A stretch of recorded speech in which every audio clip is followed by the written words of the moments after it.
سلطانه الحميد أعوذ بالله من الشيطان الرجيم بسم الله الرحمن الرحيم ومن أراد الآخرة وسعى لها سعيها وهو مؤمن فأولئك كان سعيهم مشكورا بارك الله لنا ولكم في القرآن العظيم ونفعنا وإياكم بالآيات والذكر الحكيم صلى الله على سيدنا ومولانا محمد وعلى آله وأصحابه صلى الله على سيدنا ومولانا محمد وعلى آله وأصحابه وسلم আন্তর্জাতিক তাহাফুজে খতমে নবুয়ত অলহাম শাখা কর্তৃক আয়োজিত আজকের এই খতমে নবুয়ত কনফারেন্সের অত্যন্ত শ্রদ্ধেভাজন সভাপতি মুআজ্জাজ মুকাররম উলামা ইকরাম মুরব্বিয়ানে আযম উপস্থিত সুধী মণ্ডলী বিভিন্ন উলামা ইকরামের কাছ থেকে খতমে নবুয়তের গুরুত্বের উপরে আকীদায়ে খতমে নবুয়ত এর উপরে আপনারা গুরুত্বপূর্ণ আলোচনা শুনেছেন। আমাকে হুকুম দেওয়া হয়েছে আপনাদের সামনে কিছু আলোচনা করার জন্যে, তাই খতমে নবুয়তের উপরে আলোচনা করতে গিয়ে আমি আপনাদের সামনে আনুষাঙ্গিক কিছু আলোচনা আগে পেশ করতে চাই, তারপরে সেই বিষয়টার উপরে আলোচনা। যেই আনুষাঙ্গিক বিষয়টা আলোচনা করলে আমাদের খতমে নবুয়ত এটা কতটুকু প্রয়োজন এটা আমাদের কিছু উপলব্ধি হবে। আমরা একদিন পৃথিবীতে ছিলাম না, আবার থাকবো না। আমাদের আসল ঠিকানা হলো জান্নাত। জান্নাত থেকে আমরা পৃথিবীতে এসেছি। আমাদের বাবা আদম আলাইহিস সালাতু ওয়াস সালামকে সৃষ্টি করার পরে তাকে ডাইরেক্ট দুনিয়াতে না ছেড়ে জান্নাতে রাখলেন। আল্লাহ কোরআনে বলছেন, ইয়া আদম উসকুন আনতা ওয়া যাওজুকাল জান্নাহ, হে আদম তুমি জান্নাতে বসবাস করো এবং তোমার স্ত্রীকে নিয়ে। মুফাসসিরিনে কেরাম বলেন, আল্লাহ আদম আলাইহিস সালামকে সৃষ্টির পরে ডাইরেক্ট পৃথিবীতে না ছেড়ে আবার জান্নাতে নিয়ে রাখেন কেন? এর কি রহস্য? এর রহস্যটা হলো যে আমাদের ঠিকানা যে জান্নাত, এটা আল্লাহ আগে নির্ধারণ কইরা এরপরে দুনিয়া ছাড়ছে, যার ফলে আমরা সহজেই আদমের সন্তানেরা সহজেই বুঝতে পারলাম যে আমরার বাড়ি হইল জান্নাত। যেমন আপনাদের এই দেশে অনেক ছেলেরা জিগাইলে বাড়ি কই বিশ্বনাথ, বালাগঞ্জ, সুনামগঞ্জ, হবিগঞ্জ, নবীগঞ্জ। তুমি জন্ম হয়েছো কবিলে কেন? বাড়ি বালাগঞ্জ আর বিশ্বনাথ হইল কেমনি? আমার মা বাপ এখান থেকে আইসে। তাহলে মা বাপ যদি বিশ্বনাথ থেকে আইলে ছেলে এই দেশে জন্ম হওয়ার পরেও বিশ্বনাথ, বালাগঞ্জ, তাহলে আমরা যদিও জন্ম কোনো পৃথিবীতে হয়েছে, কিন্তু আমরা মা বাপ আইসেন জান্নাত থেকে। এই কথাটা বোঝাবার জন্যে আল্লাহ আদম আলাইহিস সালামকে জান্নাতে রাখছিলেন, নাহলে ডাইরেক্ট ছেড়ে দিতে পারতেন। এখন জান্নাত থেকে আবার বাইর করলেন খুব কৌশলে। এটা বলা হয়, বাংলা বলা হয় কৌশল, আরবিতে বলা হয় হিকমা, উর্দুতে হয় হেকমত। আল্লাহ আবার ডাইরেক্ট বলতে পারতেন তুমি জান্নাত থেকে নেমে যাও তোমরা দুজন, এইভাবে না বলে কৌশল অবলম্বন করলেন। কৌশল কি? যে জান্নাতের সব গাছের ফল খাও, কিন্তু একটা গাছ দেখাইয়া বললেন ইটার কাছে যাও না। এটা যদি যাও বা এই গাছের ফল খাও তাহলে কিন্তু দুনিয়াতে যেতে হবে। আসল উদ্দেশ্য দুনিয়াতে যাওয়া, কিন্তু এই গাছের কাছে যাইও না, এই কথাটা হইল একটা কৌশল। কেন? আল্লাহ যদি ডাইরেক্ট আমাদেরকে আদম এবং হাওয়াকে পাঠিয়ে দিতেন, আমরা আল্লাহর হুকুম না মানলে, কাউকে যদি বলতেন বলে ভাই নামাজ পড়ো না কেন, রোজা রাখো না কেন, আল্লাহর বিধান মানো না কেন, সে বলবে মানবো না। না মানলে দুনিয়াতে তুমি আইসো কেন? আইসো তো ইবাদত করবে লেগে। সে জবাব দিত আমি তো আসি নাই, আল্লাহ হারাইলো কে। এই কথা যাতে বলতেন না পারে, মহান আল্লাহ পাক এমন ভাবে পাঠাইলেন, দোষ নিজের উপরে, আল্লাহকে দোষ আর কোনো সুযোগ নেই। এটা একটা উদাহরণ হইল, আমাদের বাংলাদেশের কোন ছেলে যদি স্কুলে যাইতে চায় না, তখন তার মায়ের পিট করে নিয়ে স্কুলে দিয়ে এলো, হে পড়ে না। তারা যদি বলা হয় ফরস না কেন, পড়তাম না, না পড়লে স্কুল আইলে কেন, পড়তে না যেমন তারা এলো কি, আমি তো আইসি না, ফিটটা মেরে নিয়ে দিল কেন।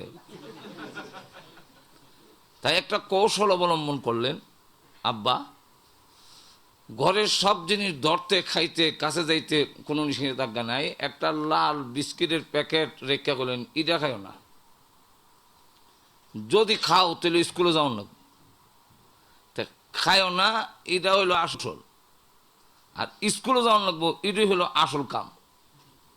তাহলে খাইও না যে কইছে, খাইলে স্কুলে যাওয়ান লাগবো। আব্বার নিয়ত কিন্তু স্কুলে যাও। তাই আব্বা বললেন যে এটা খাইও না, খাইলে স্কুলে যাওয়ান লাগবো। এই স্কুলে যাওয়ান লাগবো কথাটা হইলে আসল, আর খাইও না যে এটা হইলো কৌশল। এখন আব্বারও ইচ্ছা হইলো খাইতো, এও সুযোগ তালাশ করতেছে এটা কেমনে খাওয়া যায়। এক সুযোগে যখন বিস্কিট খেয়ে ফেললো, আব্বা তখন ধরে কয় না করছিলাম না, খাইছি না, খাইলে স্কুলে যাওয়ান লাগবো।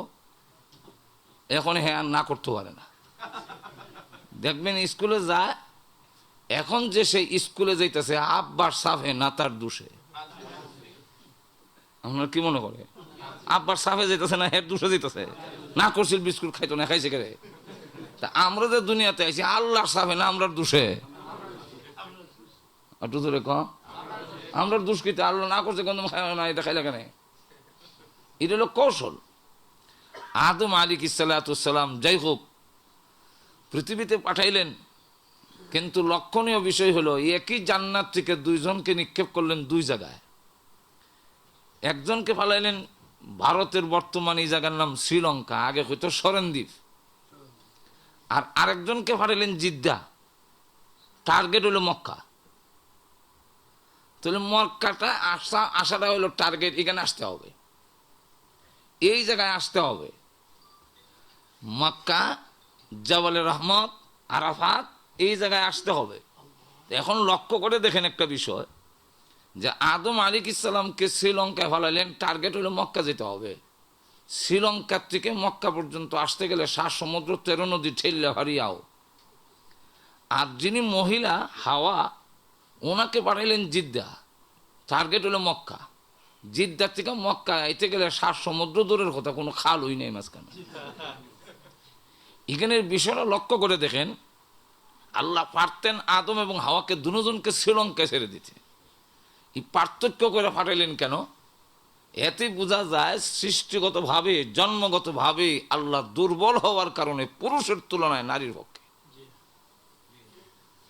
তাহলে এখান থেকে একটা জিনিস সুস্পষ্ট হয়ে গেছে, খতম নবুয়তের মাঝে এটাও জানা যান যে ইসলাম এবং আল্লাহ, ইসলামের বিধান নারীর বিরুদ্ধে নয়, বরং দুর্বল হওয়ার কারণে পুরুষের তুলনায় নারীর পক্ষে।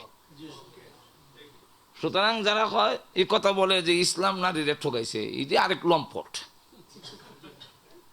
ইসলাম নারীকে ঠকাইছে এমন একটা বিধানও নাই যেখানে ঠকাইছে, বরং ইসলাম নারীরে সব জায়গায় অধিকারটা, পাওনাটা পুরুষের তুলনায় নারীকে বেশি দিয়েছেন দুর্বল হওয়ার কারণে। তার বাস্তব প্রমাণ হইল আদমকে ফেলাইলেন, পুরুষ তোমার যখন শক্তি আছে 7 সমুদ্র 13 নদী হারিয়ে পার হবো, টিলা টেলে দাও। আর মহিলা তোমার যখন দুর্বল, তা আমি ঠেলা দাও, তোমার আগুয়াই দিলাম। এর দ্বারা বোঝা যায়। আর আমাদের দেশে বাংলাদেশে নারীরা ঠগাইছে, এই কথা হইলো কয় কিটা, এই যে বাবার সম্পত্তি ছেলেরে দিছে আডানা, মেয়েরে দিছে ঠকাইছে না, তো কিতা করছে? তা আমি এটার জবাব দেওয়ার আগে আর জিগায় যে ইসলাম তো মেয়েরে সারানা বন্ধক দিছে, হিন্দুদের সনাতন ধর্মে কত দিছে? হয়ে হানাও না। খ্রিস্টান ধর্মে বাবার সম্পত্তি মেয়েকে কত অংশ দিছে? কয়ে হানো নাই। ইহুদিদের ধর্মে এটা তো গিয়ে তালাশ করে দিয়ে এখানেও নাই। বৌদ্ধের ধর্মে এখানেও নাই। তো বৌদ্ধের ধর্মে এখানেও দিল না, খ্রিস্টানে এখানেও দিল না, এরপরে হিন্দুর সনাতন ধর্মে এখানেও দিল না, ইসলাম সাইরানা দিছে। এরপরেও যারা হয় ইসলাম ঠকাইছে, তাহলে এত বোঝা যায় আসলে নারীর পক্ষে কথা বলা উদ্দেশ্য নয়, ইসলামের সহ্য হয় না, এই রইল আসল উদ্দেশ্য। আমরা কি দেখো, যাই হোক ওই দিকে আমি যাব না। আমি যেদিকে যাওয়ার উদ্দেশ্যটা হলো আদম আলাইহিস সালাম পৃথিবীতে আসার পরে 350 বছর আল্লাহর দরবারে কান্দার পরে যখন জাবালে রহমতের কাছে গেলেন, যাওয়ার পরে মহান আল্লাহ ওনার দরখাস্ত কবুল করলেন।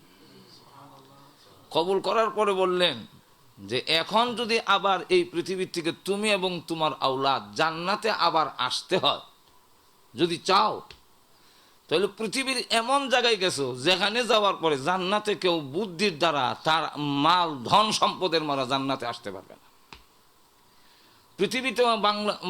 পৃথিবীর এমন কিছু জায়গা আছে যেখানে গেলে একজন রাহবর ছাড়া, পথ প্রদর্শক ছাড়া আপনি গন্তব্যস্থানে যেতে পারবে না। এমন 3টা জায়গা আছে পৃথিবীর মধ্যে। বলবো না? আপনার অসুবিধা হইতেছে? 1 নম্বর জায়গা হলো আপনি যদি মরুভূমিতে যান, রাহবর ছাড়া সারা মরুভূমিতে আপনি আটলেও গন্তব্যস্থানে যাওয়া সম্ভব না, সব সমান। 2 নম্বর জায়গা হলো সমুদ্রে যদি আপনি নৌকা চালাইয়া দেন, রাহবর ছাড়া আপনি গন্তব্যস্থানে যেতে পারবেন না, পথ প্রদর্শক ছাড়া, পথ দেখান না, দিক নির্দেশনা ছাড়া। 3 নম্বর জায়গা হলো গিরিপথ, পাহাড়ের পথ দিয়ে যদি শিবাপথ দিয়ে আনেন, সব টিলে একরকমই দেওয়া। এটা সবটির অভিজ্ঞতার উপর থেকে আমি বলছি। আমি 3টা রাস্তা গিয়া দেখাইছি। গন্তব্যস্থানে যাওয়া যায় না। ঠিক তেমনি হবে পৃথিবীর থেকে আবার যদি জান্নাতে যাওয়া যায়, জান্নাতে যাওয়ার যদি ইচ্ছা থাকে, আপনার ইচ্ছা আসেনি? না থাকলে আমার কোনো আপত্তি নেই। জান্নাতে যাওয়ার ইচ্ছা আছে তো?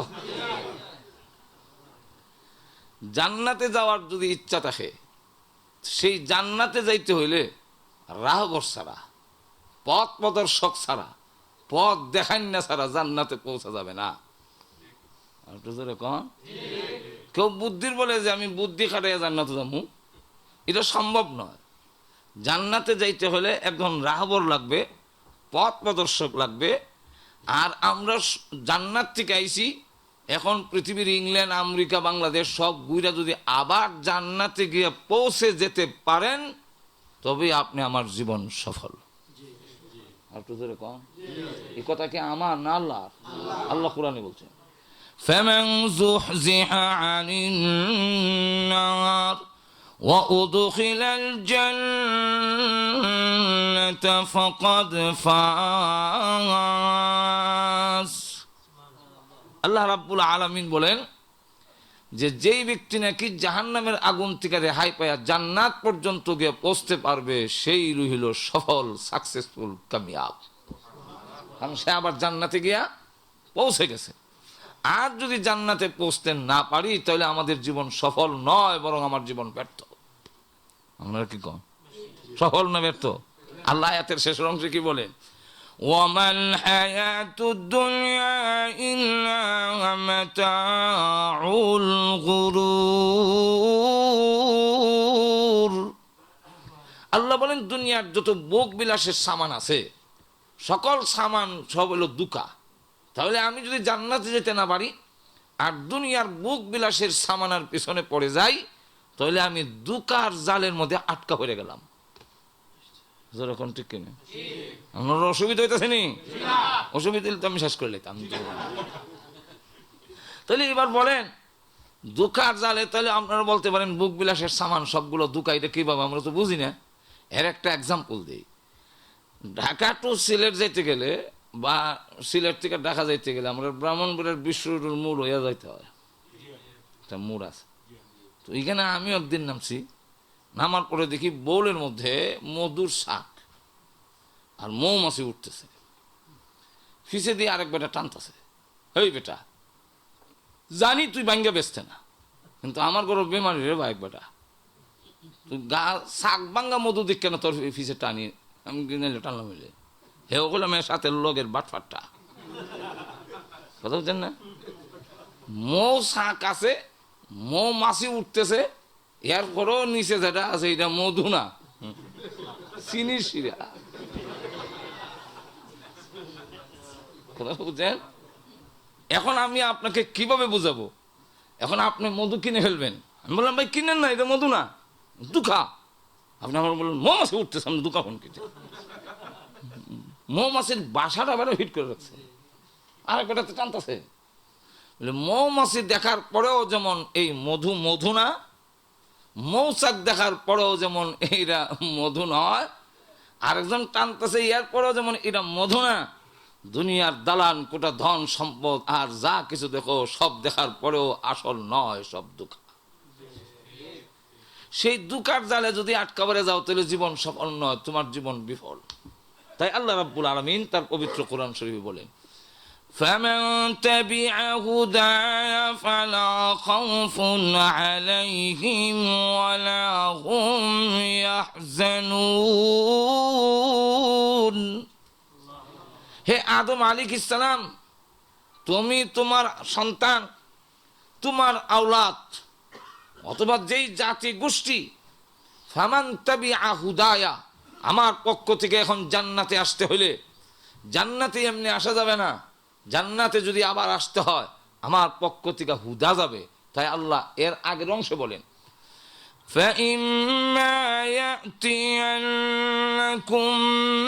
مِّنِّي হুদা, আমার পক্ষ থেকে হুদা যাবে।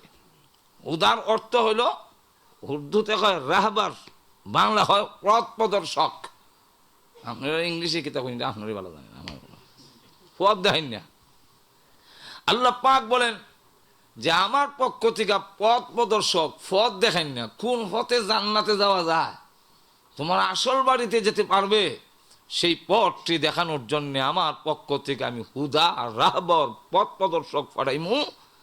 ফামান তাবিআ হুদায়া, যেই ব্যক্তি সেই হুদাকে অনুসরণ করবে সে আবার জান্নাতে পৌঁছতে পারবে, যে অনুসরণ করবে না, তাকে ফলো করবে না, সে জান্নাতে পৌঁছতে পারবে না। এখন হুদারা কি? যিনি রাহবর, আমাকে জান্নাতের পথ দেখাবেন, যেই পথে আমি তাকে অনুসরণ করে জান্নাতে যাব। এর ব্যাখ্যায় মুফাসসিরিনে কেরাম দুইটা ব্যাখ্যা লিখছেন। এর একটা ব্যাখ্যা হলো যে আমার পক্ষ থেকে নবী রসুল যাবে। একটু জোরে কন, কে আসবে? নবী রসুল। দুই নম্বর ব্যাখ্যা হলো আমার পক্ষ থেকে এই হুদা যাবে, এর অর্থ হলো কিতাব যাবে। এই হুদা অর্থাৎ কিতাব, আল্লাহর দেওয়া কিতাব, আর আল্লাহর দেওয়া রাহবর মানে নবী রসুল যারা আসবে, সেই দুই জিনিসকে যে ফলো করবে, নবী এবং কিতাবকে যারা অনুসরণ করবে, আল্লাহ রাব্বুল আলামিন জানাই দিয়েছেন, ফালা খাউফুন আলাইহিম ওয়ালা হুম ইয়াহজানুন, তার কোনো ভয় নাই, কোনো চিন্তা নাই, সে আবারও জান্নাতের বাড়িতে পৌঁছে যাবে। তাহলে মহান আল্লাহ রাব্বুল আলামিন বলছেন, যেই ব্যক্তি হুদাকে অনুসরণ করবে, হুদা মানে আমরা এখন ভাইলাম, এর একটা ব্যাখ্যা হলো কোরআন কিতাব, আর একটা ব্যাখ্যা হলো নবী। আল্লাহর পক্ষ থেকে নবী রসুল পাঠাবে। নবী রসুল নিজের পক্ষ থেকে কেউ ইবাদতের মাধ্যমে খুব উচ্চ ডিগ্রি হাসিল করার মাধ্যমে কেউ নবী হতে পারে না, পারবেও না। আর একটু জোরে কম। নবী রসুল হইতে গেলে কেউ যদি নবী বলেন যে আমি নবী হয়ে গেছি, দাবি করে, আর লন্ডন অক্সফোর্ড থেকে সে পিএইচডি লাভ করছে, বিরাট বড় শিক্ষিত লোক, মাশাআল্লাহ অনেক কিছু জানে, এমন কিছু হইলেই কেউ নবী হতে পারবে না। মহান আল্লাহ পাক বিভিন্ন আয়াতের মধ্যে বলছেন, এগুলো বলার তখন সময় নাই। আর আপনারা ওয়াজ শুনতে শুনতে মানে একবারে ক্লান্ত, গরমও লাগে, অসুবিধাও, আবদ্ধ ঘরের মধ্যে আছেন, বেশি লম্বা করাও যাবে না। এখন লক্ষ্য করে দেখেন, মনোযোগ দিয়া কিছু হা না কইেন, এবার বলেন যে আল্লাহ কোরআনে বিভিন্ন আয়াতে বলছেন যে নবী হবে আমার পক্ষ থেকে তাকে নির্বাচিত করা হবে, নিজের পক্ষ থেকে কেউ নবী হতে পারবে না। এখন নবী রসুল যত দুনিয়াতে আল্লাহ পাঠিয়েছেন, সকল নবীর একটা এই ঘরটা পরিপূর্ণ করার জন্য কাম চলছে অনেক দিন ধরে। এখন কাজ করার পরে যখন ঘরটা কমপ্লিট হয়ে গেল, তখন গড় বানানো যারা বানাইছিল রাজমিস্ত্রির কামলা, এরা তো আর থাকার দরকার নাই, এরা চলে যাবে। ঠিক তেমনিভাবে ইসলামের যে ঘর, এই ঘরটা শুরু করেছেন আদম আলাইহিস সালাম থেকে শুরু হয়েছে, বিশ্ব নবীর মাধ্যমে ইসলামের ঘর কমপ্লিট করা হয়েছে। কমপ্লিট করা দেওয়া হয়েছে, পরিপূর্ণ করে দেওয়া হয়েছে। এই জন্য নবীকে সর্বপ্রথম সৃষ্টি করে পাঠাইছেন সকলের, একটু জোরে বলেন, সকলের শেষে। সকলের শেষে নবীকে, সকলের বাদে যে আমাদের নবীকে পাঠাইলেন, নবী রসুল যত দুনিয়াতে আল্লাহ পাঠাইছেন, একজন নবীও নিজের পক্ষ থেকে ইবাদত করতে করতে কেউ নবী হইছে না, কেউ বিভিন্ন ডিগ্রি লাভ করার কারণে নবী হয় নাই, বরং আল্লাহ কিছু শর্ত আরোপ করে দিয়েছেন। নবী যারা হবেন তাদের জন্য কিছু কোয়ালিটি তুলে ধরছেন। এর মধ্যে প্রথম নম্বর কোয়ালিটি হলো, নবী যিনি হবেন তিনি কালো হতে পারবেন না, তার গঠন অসুন্দর হতে পারবে না, নাক সেবা হইতে তো না, চোখ টেরা হইতে পারবে না, পাও ল্যাংরা হইতে। সুতরাং এই দৃষ্টিকোণ থেকে তালাশ করলে আমাদের নবীর থেকে নিয়ে আদম আলাইহিস সালাম পর্যন্ত একজন নবীরও গঠন খারাপ ছিল না। একটা সুন্দর হলো গঠন সুন্দর, একটা হলো চামড়া সুন্দর। সুন্দর দুই রকমের হয়, দুই রকম করে হম। একটা হলো চামড়া করে ধলা, কিন্তু বেড়া দেখতেন কোন একটা উপরে একটা, উনি নবী হতে পারবেন না। এই দৃষ্টিকোণ থেকে গোলাম আহমদ কাদিয়ানি যে বেটা, তার ছবি আছে আমাদের কাছে জমা বাংলাদেশে। নবী হওয়ার প্রথম সিফত তার কাছে নাই, কিতা ওয়াজ করবা বেটার চোখ টেরা এমন রয়েছে, বোঝা একটা চোখ নাই। তাহলে এই বেটা নবী হওয়ার মতো প্রথম কোয়ালিটিই নাই। ঠিক কিনা গেল এক। দুই নম্বর হলো যে নবী যিনি হবেন তিনি দুনিয়ার কারো কাছে লেখাপড়া করতে পারবেন না। যে লেখাপড়া করছে হইরা বড় ডিগ্রি লাভ করছে, এই বেটা নবী তো না। ঘুমাই আছেন না ওয়াজ হয়ে আছেন? লেখাপড়া করছে এমন লক্ষিত তো না, নবী হতে পারবেন না। আদম আলাইহিস সালাম থেকে নিয়ে আমাদের নবী পর্যন্ত একজন নবীও দুনিয়ার কারো কাছে একটা অক্ষর করেন নাই। কেন? সমস্ত নবীদের শিক্ষক হলেন স্বয়ং আল্লাহ। আদম আলাইহিস সালামের বেলায়ও বলছেন, وعلم آدم الأسماء كلها। আদম আলাইহিস সালামকে আল্লাহ সকল বস্তুর নাম শিক্ষা দিলেন, সকল ভাষা শিক্ষা দিলেন। এই জন্য তাফসীরে কাবীর এবং তাফসীর রুহুল বায়ানের মধ্যে উল্লেখ করেছেন যে আদম আলাইহিস সালামকে মহান আল্লাহ 7 লক্ষ ভাষার জ্ঞান দান করছিলেন। দুনিয়ার কেউ কাছে পড়েন নাই। এর অর্থ এটা না যে ওনারা জানেন না। আপনারা বুঝেন না আমার কথা? লেখাপড়া করছেন না, এর অর্থ এটা নয় যে নবীরা কিছু জানেন না, বরং আল্লাহর পক্ষে প্রদত্ত এলেম জ্ঞান তাদেরকে দান করেন। দুনিয়ার কারো কাছ থেকে তারা শিক্ষা গ্রহণ। আদম আলাইহিস সালাম ছিলেন 7 লক্ষ ভাষা তিনি জানতেন। জান্নাতে যতদিন ছিলেন তিনি আরবি ভাষা প্রয়োগ করতেন, আরবি ভাষা তিনি বলতেন জান্নাতের ভিতরে। এই জন্য রসুল বলতেন জান্নাতের ভাষা হইল এখন কোন ভাষা? আরবি। আরবিতে কথা বলতেন। যখন গন্ধম খাইলেন, খাওয়ার পরে ও ভাষা ভুলে লেছে। তো পৃথিবীতে আসার পরে তখন তিনি সিরিয়ানি ভাষা প্রয়োগ করছিলেন। এরপরে যখন নাকি ফাতাবা আলাইহি, আল্লাহ বলেন তোমার তওবা কবুল করলাম, আবার দেখা যায় উনি আরবি ভাষা যেটা ভুলে লেছিল সেটা আবার এদ গেছে। তাহলে আদম আলাইহিস সালাম কারো কাছে পড়েন না, অথচ তিনি 7 লক্ষ ভাষার জ্ঞান ওনাকে আল্লাহ দান করছেন। হযরত ইউসুফ আলাইহিস সালামকে তাফসীরে মারিফুল কোরআন আল্লামা মুফতি শফি সাহেব রাহমাতুল্লাহ আলাইহি লেখেন যে যখন নাকি ইউসুফ আলাইহিস সালামকে বাদশাহ রায়্যানের সামনে জেল থেকে বের করে 7 বছর 7 মাস 7 দিন জেল কাটার পরে একটা অক্ষরও কারো কাছে পড়লেন না। না পড়ার পরে ওনাকে যখন আইনা বাদশাহ রায়্যানের সামনে হাজির করলো, এই ঘটনা করতে গেলে আরো অনেক লম্বা। কেন সামনে হাজির করলেন, কি কারণে, এই তখন কনের টাইম নেই। মোটামুটি কথা হইলো বাদশাহ রায়্যানের সামনে যখন হাজির করা হইলো তখন সে 70টা ভাষা জানতো।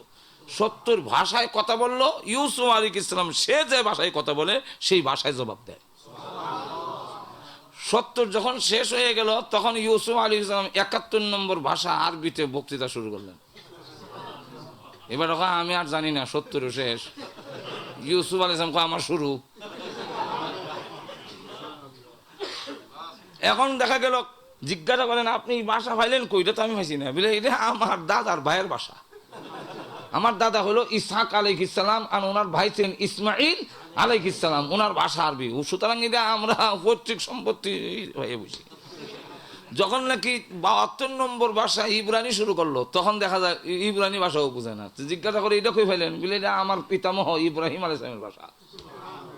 তাহলে দেখা গেল ইউসুফ আলাইহিস সালাম দুনিয়ার কারো কাছে একটা অক্ষর পড়েন নাই, কিন্তু বাদশাহ রায়্যানের জ্ঞান যেখানে শেষ, পয়গম্বরের জ্ঞান সেখান থেকে শুরু।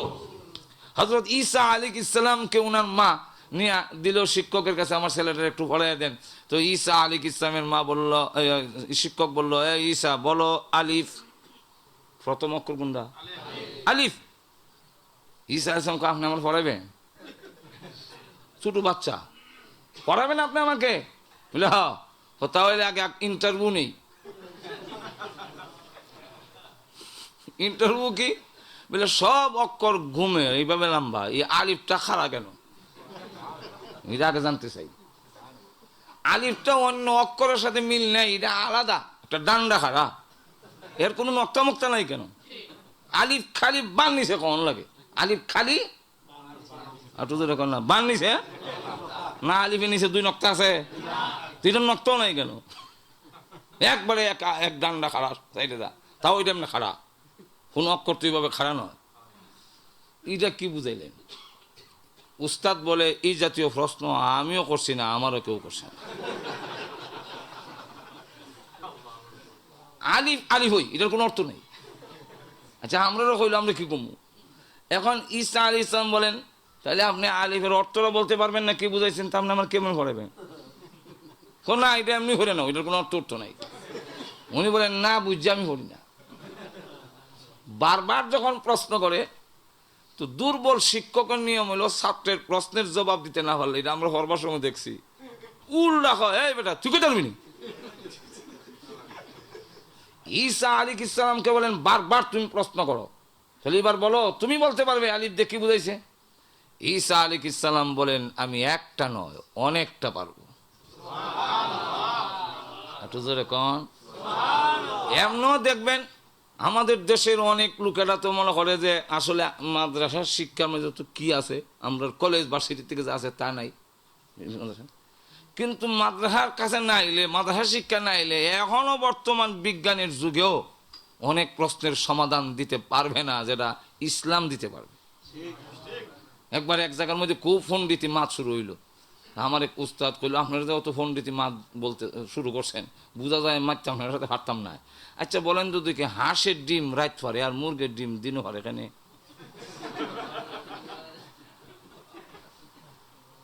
আমরা আসুন তো জাগ্রত, হাঁসের ডিম কোন সময় পারে রাত্রে, আর মুরগে কেন?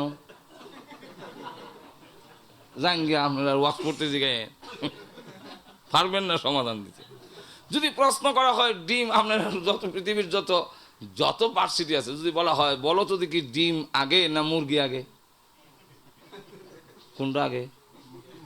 মুরগি আগে। তো মুরগি আইসে কই থেকে? কই থেকে আইসে? ডিম থেকে। যদি বলেন ডিম আগে, তাহলে ডিম আইসে কই থেকে? তো তুই থেকে থেকে তখন লাগবো। ডিম আইসে মুরগির ভিতর থেকে, মুরগি আইসে এর কোনটা আগে? এটা ইসলাম ছাড়া সমাধান পৃথিবীর কোনো জ্ঞান বিজ্ঞান দিতে পারবে না। ঈসা আলাইহিস সালাম বলেন ও উস্তাদ আপনি বলেন একটু পারলেন না, আর আমাকে যদি প্রশ্ন করেন আমি একাধিক জবাব দিতে পারবো। বলেন তাহলে দাও। বলে এইভাবে না, আপনি আমার জায়গায় আসেন, আপনার জায়গায় নিয়ে আমার বুয়াই। বাধ্য হয়ে শিশু ঈসা আলাইহিস সালামকে মিম্বরে নিয়ে বসাইলেন, উস্তাদ নিচে নেমে আসলেন। এবার বলেন আপনি প্রশ্ন করেন। বলেন আলিফ দিয়া কি বুঝাইছেন? ঈসা আলাইহিস সালাম ছোট বাচ্চা, ওই দিন তিনি বক্তৃতা শুরু করলেন আলিফের উপরে। প্রথম নম্বরটা হলো আলিফ দিয়া ওয়াহদানিয়াত, আল্লাহ যে এক, তার কোনো শরিক নাই, এটা বুঝাইছে। ঈসা আলাইহিস সালাতু ওয়াস সালাম এমনি ভাবে আমাদের নবী, বিশ্ব নবী রাহমাতুল লিল আলামিন, দুনিয়ার কারো কাছে একটি অক্ষর পড়েন নাই, পড়ার সুযোগই দেন নাই। কেন দেন নাই? আল্লাহ রাব্বুল আলামিন বুঝাইয়া দিয়েছেন, নবী আসার আগে বাবা নিয়ে যান। নবীজি পৃথিবীতে আসার আগে আব্দুল্লাহ বিদায় হয়ে যায়, গর্ভে রেখে বাবা বিদায়। মার কুলে আসলেন, 5টি বৎসর হালিমাতুস সাদিয়া রাদিয়াল্লাহু আনহার কাছে তিনি লালিত পালিত হলেন। যখন 5 বৎসর পরে মা আমেনার কুলে ফিরে আসলেন, 1টা বৎসর গেল না, মা বিদায় হয়ে যায়। আবার দাদার কাছে আশ্রয় নিলেন, দাদাও বিদায় হয়ে গেলেন। 2টা বৎসর পুরা হলো না, দাদাও বিদায় হয়ে গেলেন। যার পরে আল্লাহর নবী, বিশ্ব নবী রাহমাতুল লিল আলামিন নিজে কান্দেন। এখনো কাবাগরের পূর্ব উত্তর কোণারে একটি লাইব্রেরি আছে, ওর উপরে লেখা আছে মাওলাদুন নবী সাল্লাল্লাহু আলাইহি ওয়াসাল্লাম, যার অর্থ হলো নবীজির জন্মস্থান। এটা এখন লাইব্রেরি বানিয়ে রেখেছে। বর্তমান খানায় কাবার সামনে যে বিশাল বিল্ডিং, রাজার বাড়ি, বাদশার বাড়ি বানিয়েছেন, এর নিচে একটা পাহাড় ছিল, এর নাম হলো আবু কুবায়েস পাহাড়। পাহাড় কাইটটা এরারে বানাইছেন অহন বড় বিশাল বিল্ডিং। নবীজি ওই লাইব্রেরি যে ঘরটা, এটাই হলো নবীজির জন্মের ঘর। এখান থেকে আল্লাহ নবী আবু কুবায়েস পাহাড়ের ভিতর দিয়ে হাঁটেন আর কান্দেন। তখন নবীজির বয়স 8 অতিক্রম করেছে। নবীজি নিজে কাঁদলেন আর বলেন, আল্লাহ এমন অসহায় আমাকে বানাইয়া, আমার আব্বা দেখলাম ওনা কেমন ছিল, মা 1টি বৎসর ডাকতে পারি নাই, মা নিয়ে গেলেন। আল্লাহ দাদার কাছে আশ্রয় নিয়েছিলাম, দাদাও বিদায় হয়ে গেলেন। আমার একজন ভাই নাই, বোন নাই, গোষ্ঠী আমার পক্ষে নয়, দেশবাসী আমার পক্ষে নয়। যদি আব্বা থাকতেন, কমের পক্ষে তো বাবা তার ছেলের পক্ষে থাকে, মা যদি থাকে মা ছেলের পক্ষে থাকে, যদি মা বাবা কেউ না থাকে দাদা এই নাতির পক্ষে থাকে। দাদাও নাই, মাও নাই, আব্বাও নাই, ভাই বোন কেউ নাই, অথচ তামাম পৃথিবীর দায়িত্ব আমি মুহাম্মদের মাথায় ছেড়ে দিয়েছ। কারণটা কি? আল্লাহ রাব্বুল আলামিন বুঝাইতে চান, ওগো নবীজি, দুনিয়ার মানুষের অভিভাবক হলো প্রথম বাবা। এরপরে বাবা না থাকলে মা দায়িত্ব গ্রহণ করে, মা না থাকলে দাদা দায়িত্ব গ্রহণ করে। নবী গো, আপনি কিন্তু এরকম নয়। আপনার অভিভাবক আপনার আব্বা নয়, আপনার মা নয়, আপনার দাদা নয়, আপনার অভিভাবক হলেন স্বয়ং আল্লাহ রাব্বুল আলামিন। আল্লাহ রাব্বুল আলামিন আপনার অভিভাবক। যদি বাবা থেকে যায়, মা থেকে যায়, দাদা থেকে যায়, তাহলে আল্লাহ যে অভিভাবক এই জিনিসটা বোঝা যায় না। আল্লাহ রাব্বুল আলামিন তাই বলেন, ওগো নবীজি, সব রে শোনাইয়া দিয়ে বুঝাইয়া দিলাম, আপনার গার্জিয়ান অভিভাবক হইলাম আমি আল্লাহ। আর তো জোরে কন্যা। নবীজি এই জন্য পাহাড়ের কাছে দিয়ে যায় আর নিজেও কান্দেন। আবু জেহেল ইতিহাসের কিতাবে লেখে, আবু জেহেল ওই সময় পাহাড়ের কাছে দিয়ে যায়। আল্লাহর নবীকে দেখে সে ভাবতে লাগছে মনে হয় রাস্তা হারিয়ে ফেলেছে, এই জন্য কাঁদতেছে। ডাক দিয়ে বলে, ও আব্দুল মুত্তালিবের নাতি মুহাম্মদ, কান্দ না, আসো আমি তোমাকে নিয়ে বাড়িতে পৌঁছাইয়া দেই। আল্লাহর নবী বলেন, চাচা আমারে কাঁদতে দেন, বাধা দিয়েন না, কারণ আমার ব্যথা আমার দুঃখ আপনি বুঝবেন না, আমি কেন কান্দি। আবু জাহেল বলে, না, এই অবস্থায় তোমাকে রেখে চলে যেতে পারি না। টান দিয়া জোর করে নবীজিকে উটের উপর উঠেছেন। কিন্তু সিস্টেম হলো আমাদের দেশে মোটর সাইকেল দৌড়াইলে কারো টান দিয়ে ফিসে দিয়ে উঠায়, সামনে দিয়ে না। ঘুমো ধরেছেন আপনারা? উটের মধ্যে উঠাইলো কাউকে পিছন দিয়া উঠায়, সামনে না। তাই নবীজিকে পিছনে উঠায় বসাইয়াছেন। উটের লাগাম ধরে টান দেয়, উঠ সামনে যায় না, পা উঠাইয়া জোরে জোরে চিৎকার দেয়। কারণ মুহাম্মদ তো এমন নবী যিনি হলেন রাহমাতুল লিল আলামিন, সমস্ত মাখলুকে বিশ্ব নবীকে চিনে। আর তো জোরে কর না, সব মাখলুকে এই আলোচনা করতে গেলে সুবহানাল্লাহ, গাছ মাছ পানি সাগর সমুদ্র বৃক্ষ তরুলতা যা আছে সব বিশ্ব নবীকে আর তো যখন ছিনে না।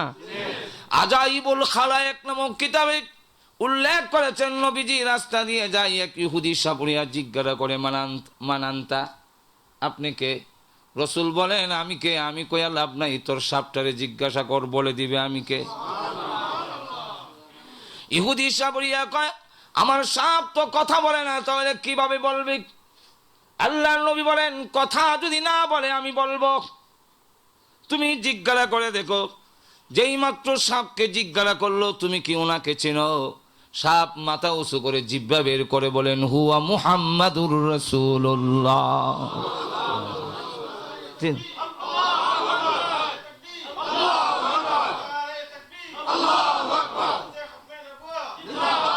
লক্ষ্য করে দেখেন আল্লাহ নবী বিশ্বনবী রাহমাতুল লিল আলামিনের কথা বলেন হুয়া মুহাম্মাদুর রাসূলুল্লাহ।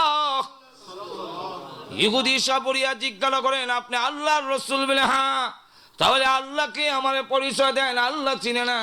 আল্লাহর নবী বলেন তুই আল্লাহ চিনস না, সাপটাকে জিজ্ঞাসা কর, সাপ বলে দিবে। আবার সাপকে জিজ্ঞাসা করার পরে সাপ ডাক দিয়ে বলে না দেন, ও নিমক খারাম, তুই আল্লাহ চিনস না? ওই আসমান এই জমিন বিশ্ব ব্রহ্মাণ্ড তোমাকে আমাকে যিনি সৃষ্টি করেছেন তার নামই হলো আল্লাহ।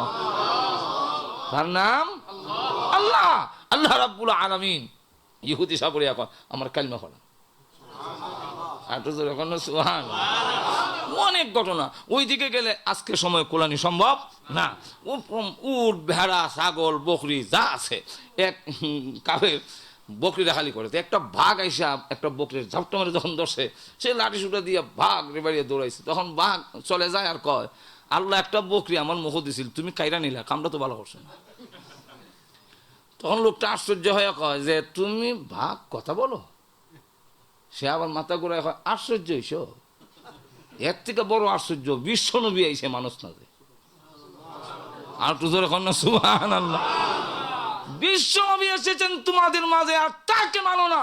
আমি ভাগ কথা বলা যেমন আশ্চর্য তোমার কাছে, বিশ্ব নবী এসেছেন তাকে মানো না, এর চাইতে বড় আশ্চর্য কিছু হতে পারে না। বিশ্ব নবী আসার পরে গোলাম আহমদ কাদিয়ানী চেরাগ বিবির ও আবার নবী হবে কিনা সেটা আমরা বুঝতে আমাদের কষ্ট হয়, এর চাইতে আশ্চর্য কিছু হতে পারে না। আর তো জোরে কম ঠিক কিনা? এই যে বন্ড হইলের মধ্যে কোনো সন্দেহ নাই। এখন লক্ষ্য করে দেখেন তো হুজুর সাল্লাল্লাহু আলাইহি ওয়াসাল্লাম কে যখন পাহাড়ের মধ্যে উঠাইলেন আর উটের উপরে উঠাইলেন, উটকে লাগাম টানে কিন্তু উট 1 ইঞ্চিও সামনের দিকে যায় না। উট যখন সামনের দিকে যায় না, বুঝাইল এটার কি হইলো, উট যে সামনে যাইতেছে না, এটার কারণটা কি? এত বার হয়ে গেল, এত ওজন হয়ে গেল, কারণটা কি? নিশ্চয়ই কোনো কারণ। কারণ লাগাম টানে, উট সামনের দিকে পা উঠায়, জোরে জোরে চিৎকার দেয় কিন্তু সামনে যায় না, জোরে চাবুক মারে সামনে যায় না। আবু জাহেল বিষয়টা কিন্তু বুঝলাম না, হঠাৎ করে দেখে উটের জবান আল্লাহ খুলে দিয়েছেন। উট ডাক দিয়ে হয় মারলে কি হইব? মানুষ খানে পিছনে কারে বয়স? তোর মতো আবু জাহেল সামনে বৈশা আর মুহাম্মদ সাল্লাল্লাহু আলাইহি ওয়াসাল্লামকে পিছনে বসায় তুই আমার কথা আমি যাইতাম, এই বেয়াদবি আমি সহ্য করতাম না। আবু জাহেল বাধ্য হইয়া এমন ঘটনা উঠে কথা বলে মাতে, তাই বাধ্য হইয়া রসুলের সামনে আনছে। আইনা যখন লাগাম টান দিছে, এখন দ্রুত গতিতে উঠ যখন সামনের দিকে যায়, যাওয়ার পরে এখন বারবার লাগাম টানে, এখন টানে কন্ট্রোল করার জন্য, এই অ্যাক্সিডেন্ট একটু আসতে যা। উঠ আমার ডাক ধরে আবু জাহেল লাগাম টানতে পারো, আমি জীবনে কোনোদিন কল্পনা করি নাই বিশ্ব নবী মুহাম্মদ সাল্লাল্লাহু আলাইহি ওয়াসাল্লাম আমার পিঠে আরোহণ করবে, এটা আমি জীবনে কোনোদিন কল্পনা করি নাই। ভাগ্যে দিয়েছে, কপালে পাইছি রে আবু জাহেল। ওই মুহাম্মদকে পাই আমি এত আনন্দিত হয়েছি, পড়ব না মরব এই খবর আমার আর না। আবু জাহেল আব্দুল মুত্তালিবের বাড়ির সামনে গিয়ে ডাক দেখা, এই আব্দুল মুত্তালিবের আওলাদরা, এই ছেলেরে হেফাজত করে রেখো। ওদের ভবিষ্যতে আমাদের দেশের গর্ব অহংকার হবে। কিন্তু যখন লা ইলাহা ইল্লাল্লাহ কইছে তখন আর মানে না। তো হুজুর সাল্লাল্লাহু আলাইহি ওয়াসাল্লাম ফরার সুযোগই পান নাই, অভিভাবক নিয়ে গেছেন। হুজুর সাল্লাল্লাহু আলাইহি ওয়াসাল্লাম বলেন, আমি দুনিয়ার কারো কাছে একটা অক্ষর পড়ি নাই। এমনকি জিবরাইল আলাইহিস সালাম যখন কোরআন শরীফ নাজিল করেন, কোরআন শরীফ যখন পড়েন রসুলের সামনে, রসুল ভাবতে লাগলেন জিবরাইল যেই ভঙ্গিতে পড়ে আমার তো সেই ভঙ্গিতে পড়তে হবে, জিবরাইল যেইভাবে পড়ে এইভাবে আমারও পড়া উচিত। 2 নম্বর হলো আমি যদি সাথে সাথে না জভি, আমি যদি না পড়ি, একটা শব্দ যদি ছুটি যায় হরে হয় মুখ হই। এলাকা রসুল সাল্লাল্লাহু আলাইহি ওয়াসাল্লাম জিবরাইলের সাথে তিনিও পড়েন আউযু বিল্লাহি মিনাশ শাইতানির রাজিম বিসমিল্লাহির রহমানির রহিম। কারণ আপনি যদি সারা জীবন কারো কেরাত শুনেন, কারি হইতে পারবেন না। পারবেন? আর তো জোরে কম। যদি আব্দুল বাসিতের খালি ক্যাসেট শুনেন, আপনি কারি হয়ে যাবেন। এটা নিয়ে পড়তে হইব আও আও আও, এবার আল্লাহ কোন লাগবো, মস্ক করতে হইব আও আও আও, না মস্ক না করলে হবে না। তো রসুল ভাবতেছেন জিবরাইল যেইভাবে পড়ে এইভাবে আমি পড়াটা কই থেকে শিখবো, যদি আউ বেটার সাথে না পড়ি। আল্লাহ নিষেধ করে দিয়েছেন, জবান মোবারক লড়াইবেন না। لا تحرك به لسانك لتعجل به إن علينا جمعه وقرآنه।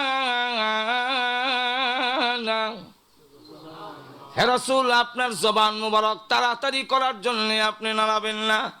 নবীজি, জিবরাইল আপনার উস্তাদ নয়, 30 পারা কোরআন আপনার সিনাতে জমা করে দেওয়া, কোরআন শরীফ পড়ার পদ্ধতি শিক্ষা দেওয়ার জিম্মাদারি আমি আল্লাহ নিজে গ্রহণ করে নিয়েছি। আমি আপনার পড়াম, কে পড়াবেন? আর একটু জোরে বলেন। আল্লাহ অন্য আয়াতে বলেন, سنقرئك فلا تنسى إلا ما شاء الله। আল্লাহ বলেন সানুকরিউকা ফালা তানসা, হে রাসূল অচিরে আমি আল্লাহ আপনাকে পড়াবো, আমার ইচ্ছা না হইলে আপনি ভুলবেন না। আর তো জোরে কোন। তো রাসূল সাল্লাল্লাহু আলাইহি ওয়াসাল্লাম বলেন, উতিতু ইলমাল আউয়ালিন ওয়াল আখিরিন, আমি দুনিয়ার কারো কাছে একটা অক্ষর পড়ি নাই, কেউ আমাকে পড়ান নাই, কিন্তু तमाम পৃথিবীর আমার আগে যত মানুষ এসেছে আর পরে যত মানুষ আসবে, আউয়ালিন ওয়াল আখিরিন সমস্ত আগে পিছনে সমস্ত মানুষের জ্ঞান মেধা এক জায়গায় একত্রিত করলে যেই পরিমাণ জ্ঞান হবে, এর চেয়ে বেশি ইলম জ্ঞান আল্লাহ আমাকে দান করছে। এর বাস্তবতা বলতে গেলে অনেক লম্বা। এই বর্তমান বিজ্ঞানের যুগেও অনেক দূর পর্যন্ত গিয়া দেখে তারা চর্চা করতে করতে গিয়া দেখে মোহাম্মদ হাসান এরা আগে কেন বুঝে রয়েছে, এখনো পারে নাই। বিজ্ঞানীরা বলেন চন্দ্রের নিজস্ব ভাবান নাই, সূর্য থেকে খরচা করে আনে। তে সূর্যের চন্দ্রের মধ্যে যে একটা দাগ আছে, এটা কিসের? ঘুমাই গেছে নাকি? চন্দ্রের মধ্যে একটা গাছের মধ্যে দেখা যায়নি? এটা আমরা নিচের ক্লাসও পড়াও স্কুলে, এটার চাঁদের বুড়ি, এটার উপরের হেডলাইন। এখান থেকে এক গাছ আছে আর বুড়ি থাকে, সুতা কাটটা ছাড়ে, আর আমরা শুরু সময় সুতাকে দৌড়ে ধরতাম। আপনারা কি মনে করেন চান্দ গাছ আছে? আর তো তুই গাছ করতে গেল। 2 নম্বর হল রসুল, বিজ্ঞানীরা কয় এটা পৃথিবীর ছায়া। রসুলকে জিজ্ঞাসা করার পরে রসুল বলেন এটা আল্লাহর কুদরতের নিদর্শন। সাহাবাই কেরাম বলেন, হুজুর আল্লাহর কুদরতের নিদর্শন, এই কথাটার ব্যাখ্যা কি? একটু ব্যাখ্যা আমরা বুঝাইয়া বলেন। রসুল সাল্লাল্লাহু আলাইহি সাল্লাম বলেন, সূর্যের মধ্যে যেমন আর কত কই মোবিলে আগুয়ায়, এরা কখনের আর সুযোগ নাই, আর যে গরম লাগে কেমন কইতাম ওই বিলে আপনারা আগুয়ান, ফিস থেকে ইশারা দিয়ে কইতাম আপনারা আগুয়াই বিলে। আমি খাওয়ার মতো কোনো সাহস আপনার হয় না, কিন্তু একটা আয়াত আপনারা শোনাই দেয়, এরপরে আগুয়ানি ফিরচানি আপনারা খাম। কোরআনের একটা আয়াত শোনাই দেয়, বলবো আয়াত। আল্লাহ কোরআনে বলেন, ওয়াইদা কিলা লাকুম তাফাসসাহু ফিল মাজালিসি ফাফসাহু ইয়াফসাহিল্লাহ। তোমাদেরকে যদি কোনো মজলিসে, কোনো মাহফিলে, কোনো জনসভায় এই কথা বলা হয় যে একটু জায়গা প্রশস্ত করে দাও, আর আমার কথা মান্য যদি জায়গা বড় করে দিলাও, আমি আল্লাহ তোমরা জায়গা বড় করে দিন। এখন আপনারা যারা যারা ইচ্ছা যে কবরে হাসরে আমার জায়গা বড় হোক, আপনারা আগ বইতারেন, আর যদি মনে হয় না দাঁড়ান নাই তাহলে আপনারা জায়গা বইতারেন। এটা আপনাদের ইচ্ছার উপরে ছেড়ে দিলাম। একটু মেহরবানি করে আগে যান গা। আমরা বরুণের পিসা হুজুর আসতেছেন, কিছুক্ষণের ভিতরে আসবেন, কথা বুঝলেন। এখন লক্ষ্য করে দেখেন, যেই জিনিসটা বুঝাবার জন্য আপনাদেরকে চাচ্ছি, এখন লক্ষ্য করে দেখেন, আমাদের নবী বলেন যে আল্লাহর কুদরতের নিদর্শন। আল্লাহর কুদরতের নিদর্শন মানে এর ব্যাখ্যা হইল, সূর্যের মধ্যে যেইভাবে পাওয়ার আছে, চন্দ্রের মধ্যে ঠিক তেমনিভাবে পাওয়ার ছিল, কিন্তু দুইটা লাইট যদি দিনে রাইতে সমান তালে জ্বলে, বান্দার ঘুমাইতে অসুবিধা হইব। তাই আল্লাহ পাক জিবরাইল আলাইহিস সালামকে বললেন, তোমার নূরের পাখা দিয়া চন্দ্রের মধ্যে তুমি বাতাস দাও, আঘাত করো। আমরা যেইভাবে লেমের আগুন তাওয়া দিয়া নিভাই, বাতাস দিয়া, হাতের বাতাস যেরকম, ঠিক কিনা, আর নাইলে হুর বাতাস দেয়। জিবরাইল আলাইহিস সালামকে বলেন, তোমার নূরের পাখা দিয়ে বাতাস দাও। জিবরাইল আলাইহিস সালাম 3 বার আঘাত করলেন, তার হাতকে আমরা রাতের লাগা 3 বার আঘাত করলে চন্দ্রের ভিতর থেকে তার যে গরমের হাওয়াটা ছিল এটা বাড়ি গেছে, বাতাসের ঠেলায় বের হয়ে যাওয়ার পরে আল্লাহ বললেন, এই আলোটাকে, এই পাওয়ারটাকে সূর্যের সাথে নিয়ে মিলাইয়া দাও। আর চন্দ্রের মধ্যে একটা গাছের মতো একটা রেখা রেখে দাও। পৃথিবীর মানুষেরা যখন চন্দ্রের দিকে তাকাবে, তারা এটা দেখা যেন আমি আল্লাহ যে আমার বান্দার ঘুমাইবার জন্য চন্দ্রের ডিম লাইট বানাই দিছি, নাইলে এটা তাহলে জ্বললে ঘুমাইতে অসুবিধা লইলে, আমি যেটা ডিম লাইট বানাইছি, এই দৃশ্য দেখা যেন তারা আমি আল্লাহর শুকুর গুজার হইতেও পারে। তাহলে বিজ্ঞানীরা কয় এটা চন্দ্রের পৃথিবীর ছায়া, আর রসুল বলেন কোথায়? তাহলে তাদের জ্ঞান যেখানে শেষ, আর রসুল বলেন সূর্যের হওয়ার করতে গেল, এটার কোনো আর সমাধান হইলাম না। কিন্তু রসুল সাল্লাল্লাহু আলাইহি সাল্লামকে বলেন, আল্লাহ রসুল বলেন, ফা ইন্না শিদ্দাতাল হাররি মিন ফাইহি জাহান্নাম। আল্লাহ রসুল সাল্লাল্লাহু আলাইহি ওয়াসাল্লাম বলেন, সূর্যের মধ্যে যে পাওয়ারটা, এই পাওয়ারটা এসেছে জাহান্নাম থেকে। তাহলে এখন লক্ষ্য করে দেখেন, পৃথিবীর জ্ঞান বিজ্ঞানীরা সূর্যের হাওয়ার কোত্থেকে আনছে, এতটুকু পর্যন্ত তাদের জ্ঞান যায় না। আর রসুল সাল্লাল্লাহু আলাইহি সাল্লাম বলে দিয়েছেন যে এই সূর্যের হাওয়াটা জাহান্নাম থেকে এনে সংগ্রহ করে তার মধ্যে জমা রাখা হয়েছে। তো রসুল সাল্লাল্লাহু আলাইহি সাল্লাম, দুনিয়ার বিশ্ব মুহাম্মদ রাসূলুল্লাহ সাল্লাল্লাহু আলাইহি সাল্লাম দুনিয়ার স্কুল কলেজে পড়েন নাই, কারো কাছে একটা অক্ষর শিখেন নাই, কিন্তু দুনিয়ার মানুষের জ্ঞান যেখানে শেষ, নবীর জ্ঞান সেখান থেকে শুরু। তাহলে নবী হইতে গেলে নিজে নিজে ইবাদতের মাধ্যমে নবী হওয়া যায় না, কেউ তার সার্টিফিকেটের জন্য নবী হতে পারে না। নবী হইতে গেলে মহান আল্লাহর পক্ষ থেকে যে শর্তগুলো দেওয়া হয়েছে, এর মধ্যে 2 নম্বর শর্ত হলো যে তিনি কারো কাছে লেখাপড়া করিতে পারিবেন না। তাহলে এই দৃষ্টিকোণ থেকে লক্ষ্য করে দেখেন, কোন নবী কারো কাছে পড়েন নাই। তাহলে যারা পয়রা নবী হইছে, নবুয়তের দাবি করে, তা সে নবী হতে পারে না। গোলাম মোহাম্মদ কাদিয়ানী 3 বার মেট্রিক পরীক্ষা দিয়ে ফেল করছে। এখন বুঝেন কেমন শক্ত নবী। এই নবীর ভিসে গেলে অবস্থাটা কি তৈব, শেষের দুর্গতি কি পরিমাণ হবে, এটা ইমাম গাজ্জালী রাহমাতুল্লাহ আলাইহি ওনার কিতাবের মধ্যে একটা উদাহরণ দিয়ে বুঝাইছে। কইতাম না আপনাদের সামনে। ইমাম গাজ্জালী রাহমাতুল্লাহ আলাইহি একটা উদাহরণ দিয়েছেন যে ফেরাউনকে একবার শয়তান গিয়ে জিগাইল, এই ফেরাউন, তুই যে খুদা দাবি করস, তোর নবী আসেনি? কোন আমার তো নবী নেই, তো তুই কের খুদা? মুসা আলাইহিস সালাম যে আল্লাহর দাওয়াত দেয়, ওনার তো নবী আছে, নবী যুগে যুগে নবী আইছে, তোর নবী কো? নবী ছাড়া কের খুদা? কথাটা তো যুক্তিসঙ্গত। তখন আমি ভাইতাম কৌ, কারে বানাইতাম নবী? শয়তান তখন কয়, দেখ আমারও পছন্দ হয়নি। ফেরাউন কয়, এমন তীক্ষ্ণ বুদ্ধি যার, এইবারে নবী হইতে পারে, যাও এখন থেকে তুমি নবী। ফেরাউন হইল খুদার দাবিদার। আপনারা কি মনে করেন খোদাকে দাবি করলে হন যায়? খুদা যেমন দাবি করলে হন যায় না, দাবি করলেই হবে না, কিছু জিনিস লাগে। থানবী রাহমাতুল্লাহ ওনার কিতাবে লেখেন, এক বেটা এক এলাকার মধ্যে খুদা দাবি করে বসে যে আমি খুদা, আমি রব্বুল আলামিন। তো এক মনা সাহেব ভাবলেন যে এর সাথে মোকাবেলা করার দরকার। তো এক পীর সাহেব, তো পীর সাহেব যখন মোকাবেলা করার জন্য মুরিদদেরকে উদ্বুদ্ধ করলেন যে এর সাথে লাঠি সুড়া নিয়ে কিছু মায়ের করতে হইব। তো অনেক কিছু মায়ের মাধ্যমে হয় না, কথা বুঝেন, আমরা খালি শুধু লাঠি সুটা নিলেই কাদিয়ানীদেরকে অমুসলিম ঘোষণা করানো এবং কাদিয়ানীদেরকে খতম করা সম্ভব হবে না, কিছু কৌশল অবলম্বন করার দরকার। আর একটু জোরে কর না।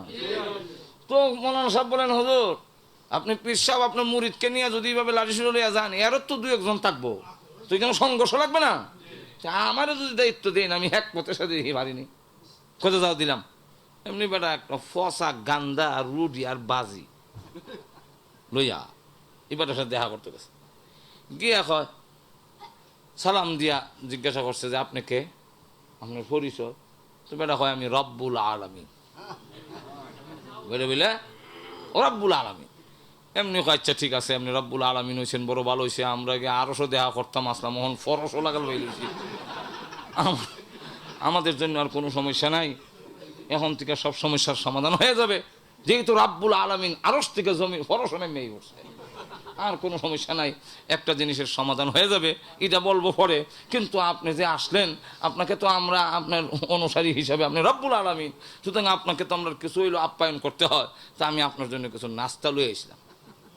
যেই মাত্র ফসা গান্দা বাসির তরকারি আর ফসা রুটি সামনে বাড়াই দিছে, এই দুর্গন্ধ ফসা খাবার, কয় রাব্বুল আলামিন নারাজ হইবেন না, আপনি তো রাব্বুল আলামিন, যেমন রিজিক দিছেন আপনার রিজিক মতোই আপনার লেগে লয়ে গেছে, এটা তো আপনার দেওয়া, তো নাকটা নেন কেন?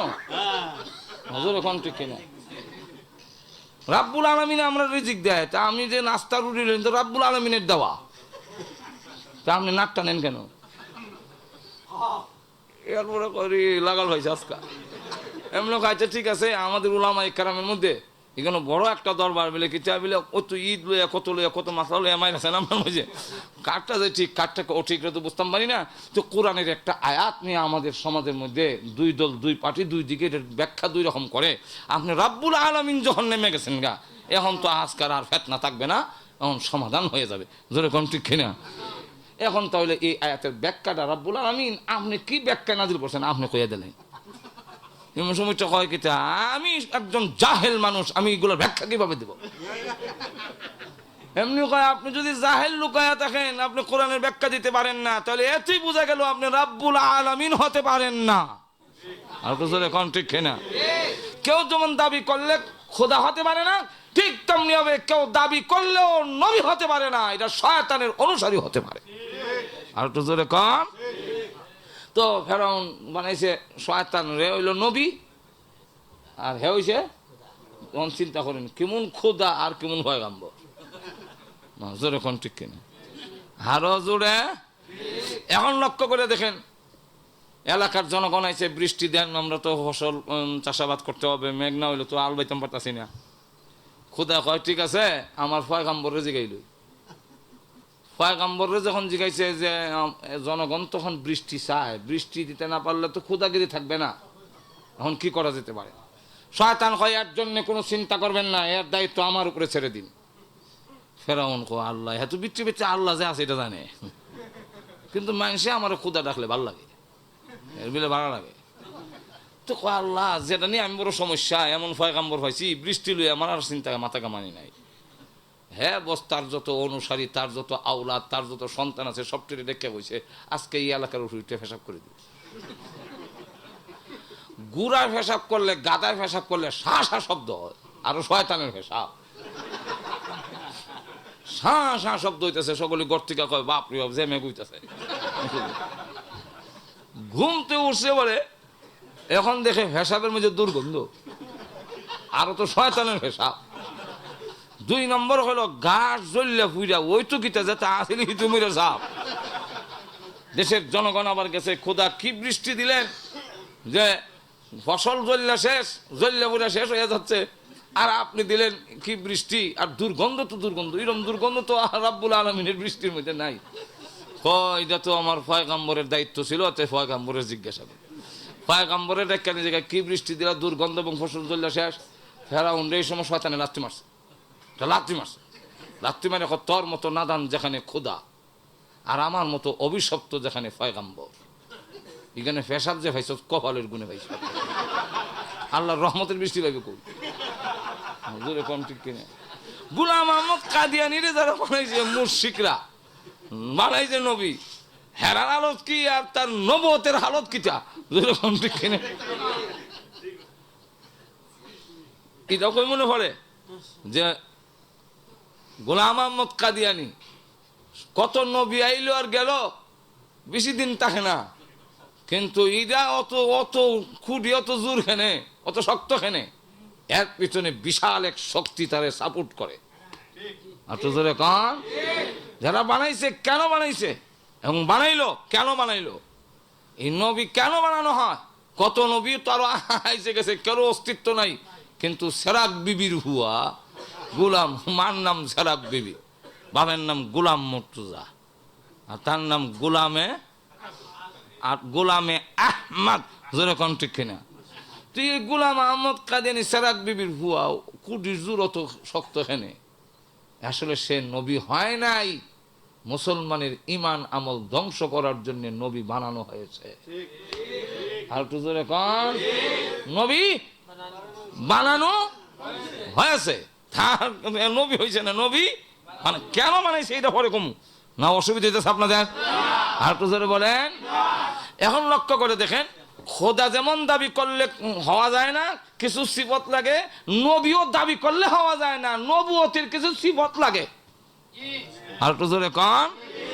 এবং আল্লাহ পাক কোন নবীকে আমাদের বুঝার জন্য আর কি প্রয়োজন, এই যে ইমান ধ্বংস করার জন্য দাজ্জাল বের হবে, একদিকে যেমন তারে খুদা মানলে তার গায়ে দুধ দিব বেশি, তার ক্ষেতের মধ্যে ফসল হবে বেশি, তার যেটা সেই বিড়ি হবে, আর দেখা যায় দুজক বেহেশত আত করে লয়ে পড়ছে, কিন্তু এমন একদিকে যেমন তাকে এই সুযোগ দিয়েছেন, আরেক দিকে আরেকটা বোঝার জন্য সুযোগ দেওয়া হয়েছে।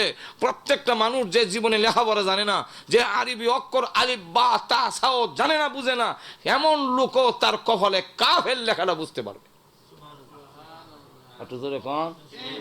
তার কপালও কাফির লেখা, এই লেখাটা বুঝবে। এই লেখা বুঝার পরে আল্লাহ সুস্পষ্ট করে দিবেন যে দেখো তার কপালে কাফের লেখা, কাফের লেখা, এরপরে তুমি বিভ্রান্ত হলে কেন? কথাটা বুঝছেন না?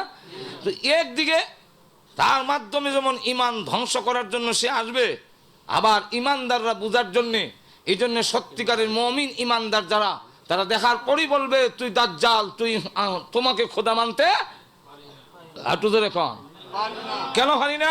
কয়েকটা কারণ তুলে ধরবে এক বেটায়, বলবো আর একটু ধরে কন। খতম নবুয়তের সাথে ওইখানে কিছু আনুষঙ্গিক মানে প্রাসঙ্গিক হইলেও কিছুটা মিলাইতেছি। কেন? একদিকে তোমার আল্লাহকে যাতে দোষারোপ করা যায় না, আল্লাহ এই দাজ্জাল রে এই ক্ষমতা কেন দিলে? আমরা যদি এখন জাহান্নামে দাও, দোষটা আমরার কোথায়? হেদি মানুষ কাছে জোড়া লাগাইলা, এই ক্ষমতা দিছ কেন? আল্লাহ তাকে খুদা মানলে গায়ে দুধ বেশি দেয়, তার কথা মানলে পরে দেখা যায় সন্তান হয়, তার কথা মানলে দেখা যায় বিপদ থেকে মুক্তি পেয়ে যায়, তার কথা মানলে পরে এই হয়। তো এই সুযোগ যদি না দিতে তো আমরা ইমান হারাইবার সুযোগ হয় না। তুমি এটা দিলে কেন? আল্লাহ রাব্বুল আলামিন বলেন তুমি এতটুকু বুঝলে না কেন? যার কপালের মধ্যে কাফের লিখে দিয়েছি, এই হলো এক। 2 নম্বর হলো তুমি এতটুকু বুঝলে না কেন? যিনি রাব্বুল আলামিন তিনি তো জমিন দিয়ে হাঁটবেন না, যিনি জমিন দিয়ে হাঁটে তিনি কখনো খোদা হতে পারেন না। আর একটু জোরে কন। এবং তুমি তো এতটুকু জানার কথা যে যিনি আল্লাহ হবেন তিনি সকল দোষ থেকে মুক্ত হবেন, যেরকম ঠিক কিনা? কিন্তু দাজ্জালের আগে একটা লাগাই আছে, খানা দাজ্জাল, এক চোখ নাই। তো আপনার যদি সাধারণ নলেজ থাকে তাহলে প্রশ্ন করতে পারবেন, আপনার বলে খুদা বলে হ, তা আপনার চোখ নাই এখানে, ঘুমাই গেছেন নাকি? ঘুমাই গেছেন? এখানে দাজ্জাল তুমি খুদা হবে কিভাবে? আমাদের আল্লাহ খুদা তো তিনি হবেন যিনি সকল দোষ থেকে, দোষ চরিত থেকে মুক্ত। তোমাদের একটা চোখ হই নাই, যার কোনো চোখই নাই, নিজের চোখ ঠিক করতে পারে না, সে অন্যের বাচ্চা দিবে, এটা দিবে সেটা দিবে, এটা তো হতে পারে না। এতটুকু বুঝলে না কেন? 2 নম্বর হলো যিনি আহকামুল হাকিমিন আল্লাহ রাব্বুল আলামিন হবেন, তিনি তো জমিন দিয়ে হাঁটতে পারেন না। আল্লাহ কি এই রাস্তা তো লন্ডনের রাস্তা দিয়ে হাঁটবো? আস্তাগফিরুল্লাহ, যেরকম ঠিক কিনা?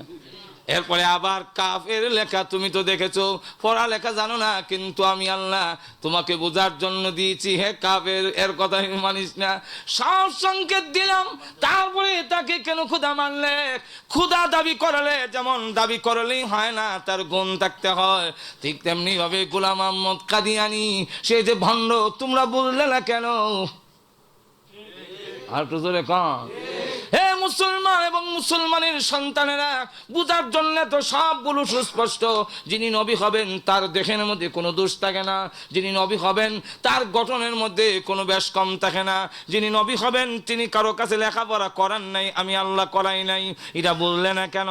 3 নম্বর হইল, আমি যত নবী দুনিয়াতে পাঠাইছি, বিশ্ব নবী পর্যন্ত কোনো নবীকে আমি এমন অপছন্দনীয় জায়গার মধ্যে মানে মৃত্যু দেই নাই।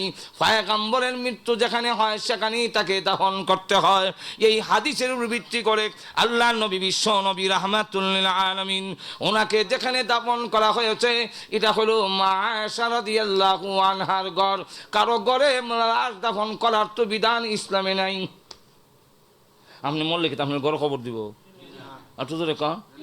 বিশ্ব নবী রাহমাতুল লিল আলামিনকে ঘরের ভিতরে দাফন করলেন, কারণ সাহাবীরা বিভ্রান্তির মধ্যে পড়ে গিয়েছিল কোথায় দাফন করা হবে। আবু বকর সিদ্দিক রাদিয়াল্লাহু আনহু বলেন, এই হাদিস আমি জানি আর কেউ জানে না।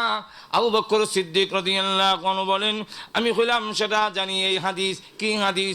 আল্লাহর নবী বলেছেন, পয়গম্বরদের রূহ আল্লাহ ওই জায়গায় কবজ করেন, রূহ মুবারক বের করেন, যেখানে মৃত্যুর পরে তাকে দাফন করা আল্লাহ পছন্দ করেন, সেখানেই তাকে দাফন করা হবে। এই কথার উপরে, এই হাদিসের উপরে ভিত্তি করে আল্লাহর নবী যেখানে ইন্তেকাল করেছিলেন সেখানে ওনাকেই ঘরে দাফন করা হয়েছে। এখন আপনারাই বলুন, গোলাম আহমদ কাদিয়ানির দম আল্লাহ কোনানো বাইর করছে? আর তো এখন তাহলে কি বোঝা যায় হাদিসের দ্বারা? টয়লেটও দাফন করা আল্লাহর কাছে পছন্দ। যেরকম ঠিক কিনা? আল্লাহ রাব্বুল আলামিন বুঝাইয়া দিলেন, তোমার ইমান যাতে ধ্বংস না হয়। লক্ষ্য করে দেখো, গোলাম আহমদ কাদিয়ানিরে টয়লেটের মধ্যে আমি নিয়ে দমটা বাইর করে দিলাম, যাতে সাধারণ লোকেরা বিভ্রান্তি করতে না পারে, কোনো যুক্তি দিয়া, কোনো দলিল দিয়া, হ্যাঁ নবী, হ্যাঁ হ্যাঁ নবী, এই কথা যাতে বুঝাইতে না পারে, তুমি পরিষ্কার করে বলে দিবে, আমাদের নবীর থেকে নিয়ে আদম আলাইহিস সালাম পর্যন্ত, আদম আলাইহিস সালাম থেকে নিয়ে বিশ্ব নবী পর্যন্ত যত নবী রাসূল আল্লাহ পৃথিবীতে পাঠিয়েছেন, একজনের ইতিহাস দেখাও টয়লেটও দম গেছে? আপনি তো এখন তাহলে গোলাম আহমদ কাদিয়ানির দম আল্লাহ যখন টয়লেটে নিয়ে গেলেন, এতে বুঝাইছেন তারে এই টয়লেটের ভিতরে দাফন করে খতম করে দাও। যেরকম ঠিক কিনা? আরো যেরকম ঠিক কিনা? তাহলে এখন লক্ষ্য করেন, নবী খালি দাবি করলেই হয় না। তাহলে এখন আসুন, আমি যে কথা বলতে চাইছিলাম আপনাদের সামনে, যে আয়াত মনে আছে তো আপনারা? আল্লাহ রাব্বুল আলামিন বলেন, জান্নাত থেকে তোমাদেরকে পৃথিবীতে পাঠিয়েছি, আবার জান্নাতে যদি আসতে হয়, আল্লাহ বলেন, হে আদম, আমার পক্ষ থেকে হুদা যাবে, রাহবর যাবে। রাহবরের ব্যাখ্যা দুইটা, একটা হলো কিতাব আর একটা হলো নবী রাসূল। আল্লাহ রাব্বুল আলামিন যত নবী রাসূল পাঠিয়েছেন, সর্বশেষ নবী হলেন আমাদের নবী রাহবার। যেরকম ঠিক কিনা? আর যত কিতাব পাঠিয়েছেন, সকল কিতাবের সর্বশেষ কিতাব হলো কোরআন শরীফ। একটু জোরে কম। তাহলে আমরা রাহবর পাইলাম জান্নাতে যাওয়ার জন্য। মনে আছে তো প্রথমে আলোচনা? তো মনে না থাকলে ভেস লেগেছি বুকে। আবার জান্নাতে যাইতে ইচ্ছা আছে তো আপনারা? যে কেউ যদি জান্নাত থেকে দূরে সরে যায়, তার সম্বন্ধে আর কিছু করার নাই। জান্নাতে যদি যেতে হয়, আবার যদি জান্নাতে তোমার যেতে হয়, তাহলে জেনে রাখো, জান্নাতে যাইতে গেলে দুই রাহবর আসবে, রাহবরে দেখাইয়া দিবে এই পথে চলো, তাহলে তুমি জান্নাতে যেতে পারবে। রাহবর পাইলাম দুইজন, নবী আর কিতাব। বিশ্ব নবী সর্বশেষ রাহবর, কোরআন শরীফ হইল সর্বশেষ কিতাব। জোরে কোন ঠিক কিনা? এখন নবীর কাছে গেলাম, ওগো নবীজি আমাকে জান্নাতের পথ দেখান, আমি জান্নাতে যেতে চাই। আল্লাহর নবী বলে দিয়েছেন, জান্নাতে যদি যেতে হয় রাস্তা দেখায় দিল উম্মত। দুইটা রাস্তা হলো জান্নাতে যাওয়ার, একটার নাম ঈমান আর একটার নাম হলো আমল। জোরে কোন ঠিক কিনা? একটার নাম ঈমান একটা নাম আমল। কোরআন শরীফের কাছে গেলাম, আল্লাহ ঘোষণা দিয়েছেন আপনি রাহবার, জান্নাতের পথ প্রদর্শক, জান্নাতের পথ দেখাবেন। তাহলে এইবার বলেন, আমি জান্নাতে যেতে চাই, আমার রাস্তা দেখান। কোরআন শরীফে বলে দিয়েছে জান্নাতে যদি যেতে হয় তাহলে ঈমান আর আমল। আর তো জোরে কম, সেই ঈমান আমল ছাড়া জান্নাতে যাওয়া যাবে না। জান্নাতে যেতে গেলে একটার নাম ঈমান আর একটার নাম আমল। সন্দেহ আছে আপনার? আরো যেরকম সন্দেহ আছে, একটার নাম ঈমান আর একটার নাম আমল। এখন ঈমান এমন এক বস্তু, ঈমান কিন্তু পিটায় নেওয়া যায় না। এর ইতিহাস প্রমাণিত, মেরে মানুষকে মেরে মুসলমানকে নির্যাতন করে, মুমিন ইমানদারকে নির্যাতন করে, ঈমান নেয় নাই, নিতে পারবেও আরো জোরে কন। এর ইতিহাস অনেক লম্বা, এগুলা সব টানার সময় নাই। যত নির্যাতন করেছে, আগুনের মধ্যে ছেড়ে দেওয়া হয়েছে, গরম তেলের মধ্যে ছেড়ে দেওয়া হয়েছে, শুলির মধ্যে ছড়ায় দেওয়া হয়েছে, কিন্তু শুলে ছড়তে রাজি, আগুনে জাপ দিতে রাজি। ইমানদার তার ঈমান হারা হইতে রাজি হয় না।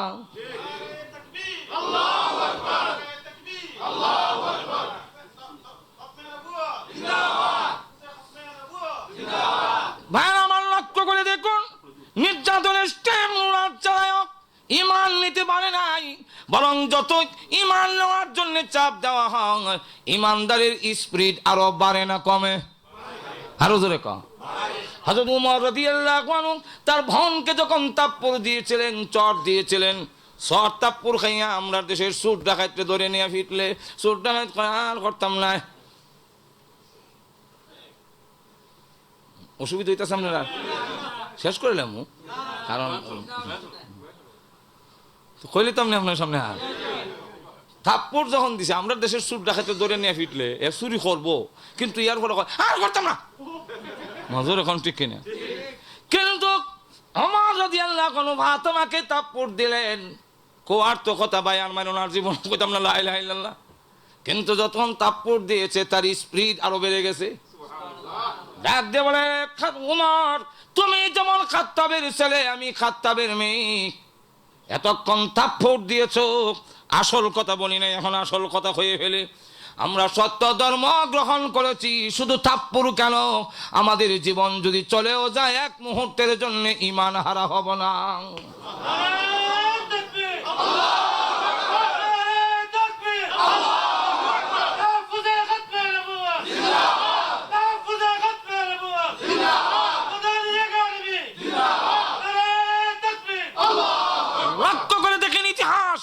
তাপ্পড় যখন দিয়েছে তার স্পিরিট আরো বেড়ে গেল। উমর তাপ্পড় দিয়া তাকে ঈমান থেকে সরাতে পারেনি, আগুনের মধ্যে দেওয়া হয়েছে, ঈমান ছাড়া হয়নি, শুলির কাষ্টে ছড়ায় দেওয়া হয়েছে, সুই ঢুকানো হয়েছে, লোহার ফেরাক শরীরে ঢুকানো হয়েছে, কিন্তু ঈমানদারের কাছ থেকে ঈমান চিনায় নেওয়ার ইতিহাস নাই। হাঁটু ধরে কম। এমন বাংলাদেশে গিয়ে দেখেন, এমনি আপনারা যতই দুষেন আর যতই কিছু বন, আমরা ব্রাহ্মণবাড়ির একটা ভাষা, এটা হলো অত লালি আজেন না, মানে অত সস্তা না লালি।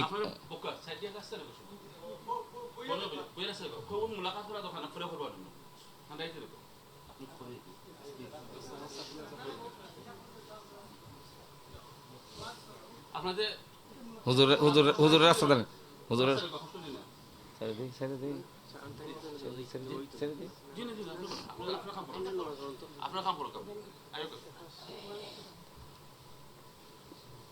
এখন লক্ষ্য করে দেখেন আমার ফিনিশিং কথা, যেটা বোঝাবার জন্য আপনার এতক্ষণ পর্যন্ত আলোচনা শুনাইলাম।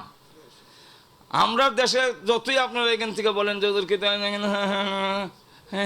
যতই কইতেছেন, আমরা সবটার জবাব দিতে পারতেছি না, কিন্তু শুনে রাখেন, সুস্পষ্ট কথা হলো, যতই কিছু করো, কিন্তু মুসলমান এমনি নীরব, কিন্তু মুসলমান ঘুমন্ত বাঘের মতো।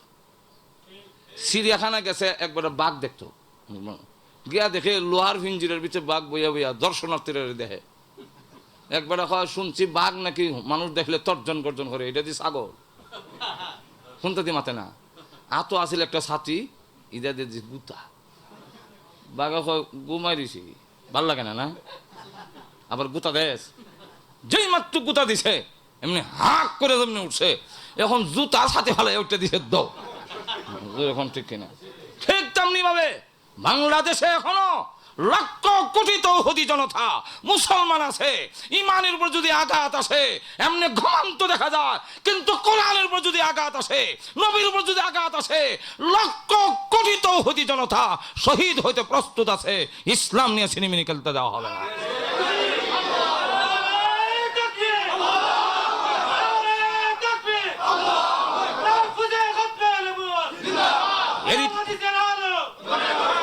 যুগে যুগের ইতিহাস, রসুলের যুগ থেকে নিয়ে শেষ পর্যন্ত যখন ভারতবর্ষে মাদ্রাসা ভেঙ্গে 350 কবি কোরআন জ্বালায় দেওয়া হলো, 80,000 মাদ্রাসা ভেঙ্গে খান করে দেওয়া হলো। এরপরও দেখা গেল দিল্লির ফতেহাবাদ কিল্লা থেকে নিয়ে দিল্লির জামে মসজিদ পর্যন্ত এমন কোন গাছের ডাল ছিল না যেখানে আলিম উলামা ফাঁসির কাস্টে ঝুলানো হয়নি, ফাঁসির রশিতে ঝুলানো হয়নি।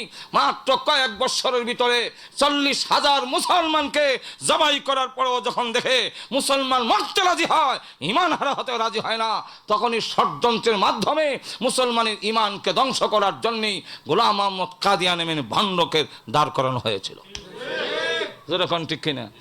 তার দাঁড় করানোর উদ্দেশ্য ছিল ইমান, যে ইমান দিয়ে তুমি জান্নাতে যাবে, যে ইমান দিয়ে তুমি জান্নাতে চলে যাবে, জান্নাতে যেতে যেতে না পারো, সেই ষড়যন্ত্রের কারণেই খতমে নবুয়তের আকীদা বিশ্বাস যদি না থাকে জান্নাতে যাওয়া যাবে না।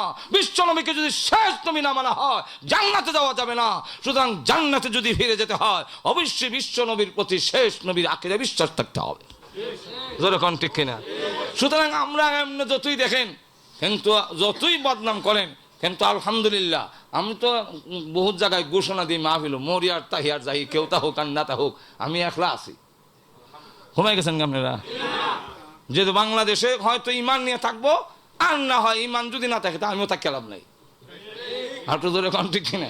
তাহলে ইমান হারা হয়ে যাবে, এই অবস্থা দেওয়া হবে না। জালিম যত বড় শক্তিশালী হোক ইমানের সামনে টিকে থাকতে পারে না।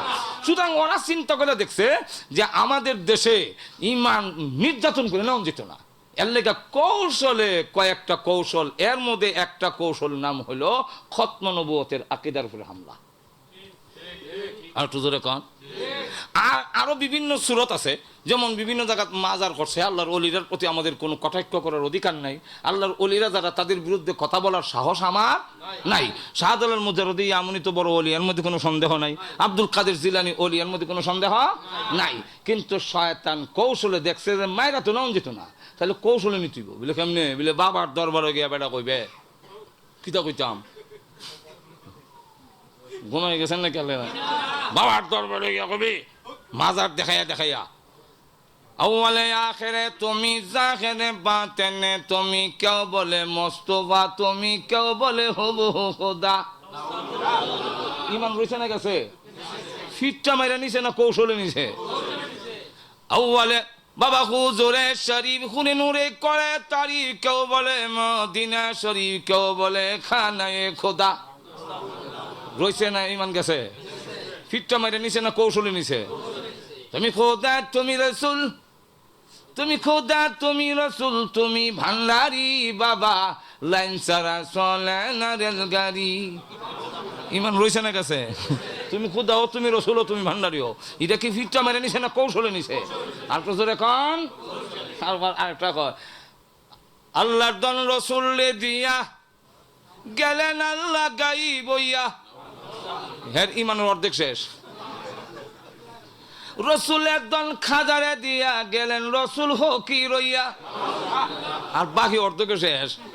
এখন ইমান জাগা ভিতর থেকে যাই যায় যে কেমনে? ইমান যাইবার সময় আওয়াজ দেওয়া যায় এমনি, রসুলের দল খাজারে ভাইয়া হা, ওই যে হা কইছে এই সময় গেছে হা। এর সাথে আরো কিছু যুগল দৈন্য আছে, হেরা আবার ও হে রোজাইতেছে। ঠিক না? এইভাবে ইমান ধ্বংস করার জন্য গভীর ষড়যন্ত্র। যেহেতু ইমানের মাধ্যমে জান্নাতে যাওয়া যাবে, ইমানের বিনিময় এই পৃথিবীর 10টা পৃথিবীর সমান জান্নাত কমের পক্ষে তুমি পুরস্কার পাবে, সেই ইমান ধ্বংস করার ষড়যন্ত্রে আজকে বিভিন্ন ভাবে এই ইমান নিয়ে ছিনিমিনি খেলা হচ্ছে। কেন খেলা হইতেছে? বিলিটা কেন? বিলিটা কেন? আপনার একটু এক উদাহরণ দিয়ে বুঝাই। আপনার কাছে এমন ডায়মন্ড যদি থাকে, এমন পাথর যদি থাকে, যে পাথর দিয়া সিলেট ডিস্ট্রিক্টটা মানে বৃহত্তর সিলেট বিভাগটা আপনি কিনতে পারবেন, এমন এমন একটা ফাত্তর যদি আপনার কাছে থাকে, এই ফাত্তর লইয়া গড় তখন খুব মনে হয় নিরাপদ। বউয়ে আপনার জব কইরা ফাত্তর লইয়া যাওয়ার সম্ভাবনা আছে। তবে এই ফাত্তর যদি থাকে কত জামাই আইবো আর যাইব। আপনার বাচ্চা, আপনার আওলাদ, আপনার ফাত্তর লইয়া যাওয়ার সম্ভাবনা। বাহির থেকে যে হামলা হবে, এই হামলাটা প্রচন্ড হামলা হবে, দার কাছে লইয়াই তো নয়, হামলা হবে বড় সাংঘাতিক হামলা। জোরে কোন ঠিক কিনা? তাহলে যেই বস্তু দিয়ে সিলেট বিভাগটা কিনতে পারবেন, এটার জন্য যদি এত বড় বিপদ, যেই বস্তু দিয়ে জান্নাতের এই পৃথিবীর 10টা পৃথিবীর সমান কমের পক্ষে জান্নাত পাইবেন, সেই বস্তু চিনায় নেওয়ার জন্য কোনো ষড়যন্ত্র হবে না। আর তো জোরে কোন হবে না? তাহলে সেই ষড়যন্ত্রের মোকাবেলা আমরা জান মাল সব কিছু দিয়া হইলো আমার ঈমান রক্ষার জন্য প্রয়োজন, আমার জীবন উৎসর্গ করার জন্য আমি প্রস্তুত আছি। আপনারা প্রস্তুত আছেন কিনা? আপনারা আলহামদুলিল্লাহ। তাহলে এর আগে আমি আপনাদের কাছে একটা প্রস্তাব রাখতে চাই, সেটা হলো আমরা বোনার পেশা হুজুর এসে গেছেন, কথা বলছেন বহু কষ্টের বিনিময়। হুজুর তো আইতেরা দেন, আমি যে কত হুজুরে বুঝাইলাম, হুজুরকে কে কিতা করতাম, আপনারা আছেন না, আপনারা আছেন কন, আমি আবার যেমন লাগবো অনেক কান বুঝাইয়া যে না হুজুর আপনারা যেমন দরকার, মানুষ এখানে চাহিদা আছে, এখানে গেলে পরে আপনি এখান থেকে লন্ডনের অবস্থা যা বুঝতেছেন, আসলে লন্ডন এরকম নয়। হুজুর ওই কথা এখন কইছে, ঠিক আপনি যা কইছেন তা। আলহামদুলিল্লাহ, এই দেশে আসার পরে যুবকরা যেইভাবে মসজিদে আসে, আপনার যেইভাবে জজবা আপনাদের ভিতরে আছে, আমরাও অনেক সময় লজ্জা হয়ে যায় আপনারা। আর হুজুর এখন ঠিক কিনা? এখন হুজুরা অত্যন্ত খুশি যে মাশাআল্লাহ আলহামদুলিল্লাহ এইখানের মানুষের ভিতরে এত দিনের জজবা আছে, এটা তো এইখান থেকে তো বোঝা যাইত না। তো হুজুর আসছেন, আমি আজকের এই মাদানী একাডেমি, এই হুজুরে আনার মতো, আমরা আনার মতো ব্যবস্থা তো মাদানী একাডেমি, আর আমরাও এখানে থাকার মতো, আজকে ওয়াজ করার মতো, এই দেশের মধ্যে ওয়াজ করার মতো ব্যবস্থা তো মাদানী একাডেমির শুকরিয়া আদায় করতে হয়। জোরে কোন ঠিক না? ঠিক না? আরো জোরে কোন ঠিক কিনা?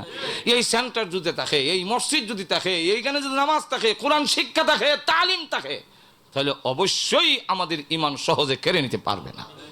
জোরে কোন ঠিক কিনা? তাহলে এইটাকে ধরে রাখার দরকার আছে কিনা নাই? আরো ধরে কোন দরকার আছে কি নাই?